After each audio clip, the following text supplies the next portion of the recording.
बंगाल में एनआईए पर हमले के बाद बवाल से।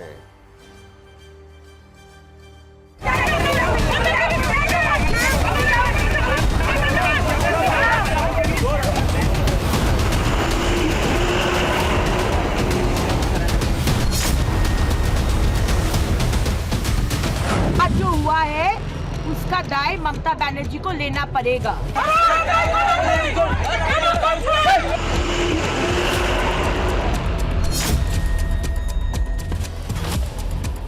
भाजपा का विंग जैसा बिहेव कर रहा है ये एनआईए।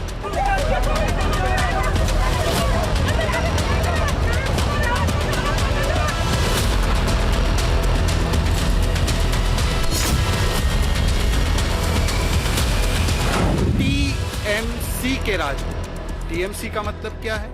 टेरर, माफिया और करप्शन।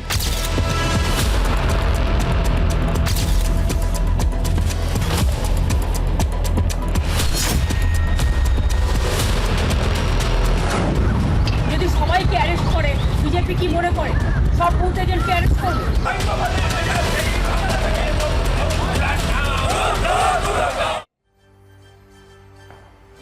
आज सत्ता की शुरुआत चिंताजनक तस्वीरों के साथ करते हैं जो पश्चिम बंगाल से आई है। इस वीडियो को देखकर आपके मन में एक बार यह प्रश्न तो जरूर उठेगा कि आखिर बार बार बंगाल में ही ऐसा क्यों होता है। तस्वीरें देखिए जरा, इस वीडियो कुंजी के हर फ्रेम को गौर से देखिएगा और सोचिए इस तरह के तीखे सवाल हम क्यों पूछ रहे हैं। वैसे तो पश्चिम बंगाल पहले भी जांच एजेंसियों पर खूनी हमले के लिए कुख्यात रहा है, लेकिन इस बार पूर्वी मेदिनीपुर में एनआईए की टीम इस दुस्साहस का शिकार बनी। शुक्रवार देर रात एनआईए की टीम भूपति नगर में पिछले साल हुए बम धमाके के एक मामले में आरोपी से पूछताछ करने गई थी जो टीएमसी का नेता भी है। लेकिन एनआईए की टीम का स्वागत ईंट, पत्थर और डंडों से किया गया, वो भी बंगाल वाले चिर परिचित खूनी अंदाज में। इस हमले में एनआईए के एक अफसर को चोटें भी आई हैं।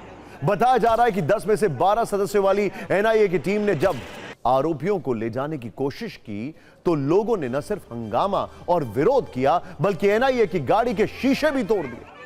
हालांकि हंगामे के बाद एनआईए की टीम ने 2 आरोपियों को गिरफ्तार किया है। एनआईए की तरफ से स्थानीय थाने में शिकायत भी दर्ज करा दी गई है। सोचने वाली बात यह है कि अचानक यहां पर इतनी संख्या में लोग कहां से आ गए, कैसे इतनी जल्दी ईंट, डंडे और पत्थर का प्रबंध किया गया, जबकि एनआईए की टीम कलकत्ता हाईकोर्ट की परमिशन के बाद आरोपी से पूछताछ करने गई थी। पिछले कुछ सालों में देखेंगे तो बंगाल में ईंट, पत्थर, बम वाले ऐसे ही मॉडल को लेकर पूरे देश में कुख्यात हो चुके। पिछली कुछ घटनाओं के आधार पर और आरोपों के आधार पर आपको बताते हैं कि कैसे बंगाल वाले पत्थरबाज एक शातिर अपराधी की तरह जांच एजेंसियों को टारगेट बनाते हैं।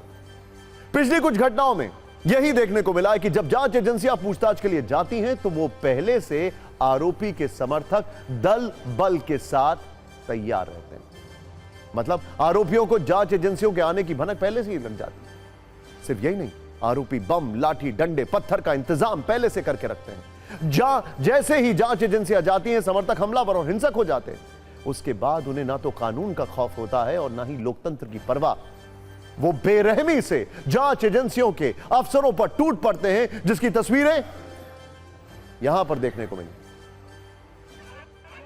पश्चिम बंगाल में ऐसे ही हमलों की पिछली कहानी बहुत पुरानी नहीं है। आज से सिर्फ 3 महीने पहले इसी तरह जांच एजेंसी ईडी की टीम पर हमला किया गया था। तारीख अलग थी, जगह दूसरी थी, आरोपी कोई और था, लेकिन राज्य यही था, पश्चिम बंगाल। हमले का तरीका यही था। इसी तरह 5 जनवरी 2024 को आधी रात को ईडी की टीम पर 200 लोगों ने हमला कर दिया था। सबसे गंभीर बात यह है कि उस वक्त भी टीएमसी का पूर्व नेता शाहजहां शेख आरोपी था। अभी कहां है वो, सोचिए। लेकिन इस बार भी आरोपों के घेरे में टीएमसी का नेता है। सवाल यहां टीएमसी, बीजेपी या फिर किसी राजनीतिक दल का नहीं है। सवाल है कि जब अदालत के कहने पर जांच एजेंसी जांच करने जा रही है, जब अधिकारी पूछताछ करने जा रहे हैं, उनका सहयोग करने की जगह मारपीट कैसे हो सकती है? इतनी हिम्मत, इतना दुस्साहस कैसे अलोकतांत्रिक और हिंसक तरीका है? जो भी इस खबर को देखेगा उसके मन में कई चुभने वाले सवाल एक लहर की तरह उठेंगे। पहला सवाल, क्या केंद्रीय एजेंसियां राज्यों में शांतिपूर्वक जांच नहीं कर सकती हैं? क्या केंद्रीय एजेंसियों के अफसरों पर अब राज्यों में जानलेवा हमले होंगे? क्या केंद्रीय एजेंसियों की जांच का जवाब आरोपी हमला करके देंगे? ऐसे ही चलता रहा तो क्या केंद्रीय एजेंसियों को अपने साथ सेना की टुकड़ी लेकर चलना होगा? क्या केंद्रीय एजेंसियों को छापेमारी से पहले पूरे क्षेत्र को छावनी में बदलना होगा? क्या अब जांच का जवाब इसी तरह पत्थर, लाठी और डंडे से दिया जाएगा? क्या इस तरह का दुस्साहस सत्ता के आशीर्वाद के बगैर संभव है? सोचने वाली बात यह है कि यह केंद्र सरकार, राज्य सरकार की जिम्मेदारी होती है कि वो वहां पर लोकल सिक्योरिटी प्रोवाइड करे। लेकिन अगर सत्ता में बैठे लोग ही जांच को राजनीतिक युद्ध की तरह देखने वाले तर्क देंगे तो जांच टीम पर हो रहे हमले कैसे रोकेंगे? इन सवालों को आप सिर्फ राजनीति के लेंस से मत देखिए, इन्हें इस नजर से देखिए कि ऐसे हालात में अपराध करने वालों को सजा देने का सिस्टम कैसे चलेगा। इस तरह तो सारी व्यवस्थाएं ही चौपट हो जाएंगी। हमारा सवाल उस सिस्टम से है जिसके संरक्षण के कारण ऐसे हमलों को बल मिलता है। सवाल तो यह भी है कि जब सत्ताधारी दल पर आरोपियों को संरक्षण और शय देने के आरोप लगे तो चुभने वाले ये सवाल पूछे किससे जाएं? एनआईए पर हिंसक हमले पर भी बंगाल में संवेदनहीन राजनीति हो रही है। आलम यह है कि आरोपी और उस पर लगे आरोप से ज्यादा चर्चा जांच एजेंसियों पर हुए हमले की हो रही है। पश्चिम बंगाल की मुख्यमंत्री ममता बनर्जी एक बार फिर उसी अंदाज में, उसी तेवर के साथ सामने आई और इस हमले के बचाव में राजनीतिक हमले करने लगी। पहले ममता बनर्जी की ओर से उठाए गए 5 सवालों का जिक्र करते हैं, उसके बाद पूरा बयान सुनाएंगे। ममता बनर्जी ने पूछा कि क्या एनआईए ने पुलिस से परमिशन ली थी? एनआईए के अधिकारी आधी रात को रेड करने क्यों गए? चुनाव के पहले एनआईए क्यों अरेस्ट कर रही है? क्या हर बूथ एजेंट को अरेस्ट कर लेगी? क्या बीजेपी को सपोर्ट कर रही है एनआईए? क्या कहा ममता बनर्जी ने, आइए देखते हैं। ঠিক ছিল ওরা কেন মধ্যরাতে পুলিশকে না জানিয়ে যাচ্ছে? নিয়ম হচ্ছে পুলিশকে, লোকাল পুলিশকে জানিয়ে যাওয়া। তো মধ্যরাতে যদি গ্রামের লোক দেখে হঠাৎ করে কিছু লোক আসছে পুলিশের ড্রেস পরে, তারা কি করে বুঝবে? আর ইলেকশনের আগে কেন অ্যারেস্ট করবে? যদি সবাইকে অ্যারেস্ট করে বিজেপি কি মনে করে সব বুথ এজেন্টকে অ্যারেস্ট করবে, সব ভোট ম্যানেজারদের অ্যারেস্ট করবে, পরে ভোটে জিতবে? শূন্য শূন্যে গুলি ছুটছে। দুজন তৃণমূল কর্মীকে অ্যারেস্ট করেছে এনআইএ আজকে। এটাই বলছি, কি অধিকার আছে না? শুধু বিজেপিকে সাপোর্ট দেওয়ার জন্য বিজেপি নোংরামি খেলা খেলছে, আমরা সারা পৃথিবীতে আওয়াজ তুলি। ममता दीदी कहती हैं कि चुनाव के दौरान ऐसा हो रहा है और लोग सवाल पूछ रहे हैं कि चुनाव है इसलिए क्या ममता दीदी अपने काडर को बचा रही हैं? ममता बनर्जी ही नहीं बल्कि एनआईए पर हमले के बाद बीजेपी और टीएमसी के नेता अलग अलग बयान दे रहे हैं। बीजेपी का कहना है कि बंगाल में कानून का राज नहीं है, जबकि टीएमसी के नेता कह रहे हैं कि जांच एजेंसियों का गलत इस्तेमाल किया जा रहा है।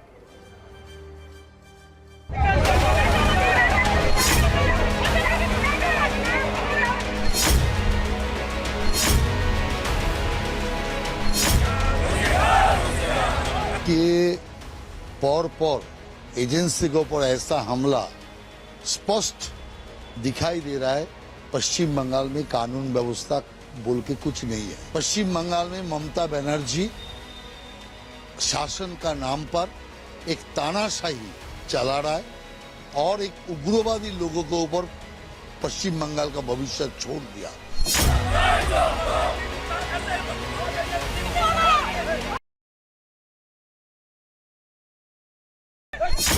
टीएमसी के राज में, टीएमसी का मतलब क्या है?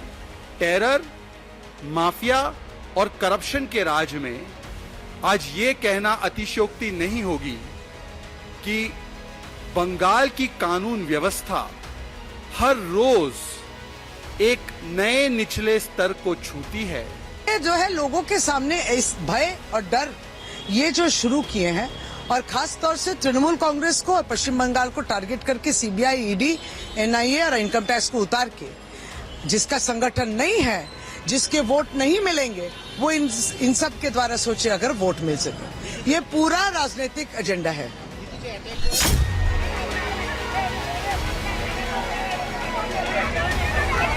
ऐसे एनआईए का हमला हो रहा है क्योंकि आतंकवाद जुड़े लोग पकड़ती है तो उन पर हमला होता है। तो क्या ईडी, क्या सीबीआई, क्या आतंकवादी, सबको वहां संरक्षण मिलता है। यही तो है ममता जी का बंगाल।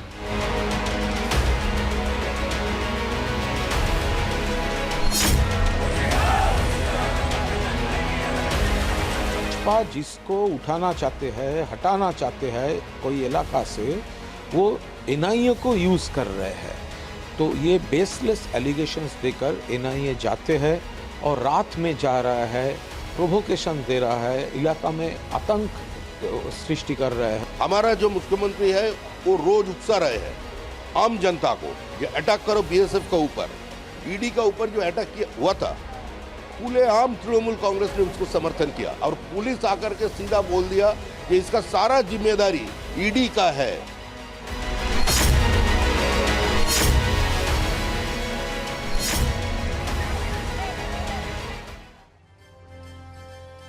इस पूरे मामले में पश्चिम बंगाल के राज्यपाल सीवी आनंद बोस गंभीर हैं। उन्होंने कहा है कि इस मामले में कड़ी कार्रवाई की जाएगी। एजेंसियों को डराने की इस सोच को किसी कीमत पर बर्दाश्त नहीं किया जा सकता। I am aware of that. Strong action will be taken.